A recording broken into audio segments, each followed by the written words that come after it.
So I got the air fryer set up and I just turned it on. You just plug it in with the cord here and then you can turn it on the top. This panel on the top has a lot of different options, as you can see. You can change the temperature. You can pick French fries, pork, fish, vegetables, whatever you are cooking. You can also set a timer in terms of minutes and then the temperature. This part does easily come on and off too, so you can.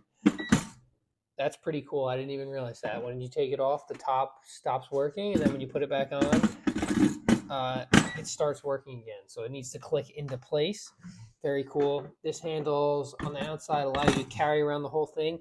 It does come with a lot of different rotisserie options, so you can put this in the bottom, just a stand tray. This for more rotisserie, and then this one is really cool. This is like a rotisserie cage, and it's got this rotator on the side that comes with it. So you have to put batteries in here.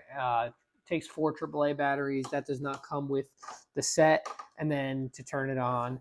And yeah, as you can see, it is rotating on the inside, which is very cool. It would be cool to make French fries or something with that. Test it out. I also love that this is glass down here.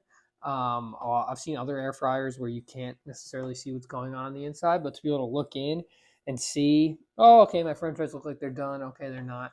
I think that's awesome. Also, this thing is self-cleansing. That's one of the great selling points of it. So yeah, I'm excited to make some food with this.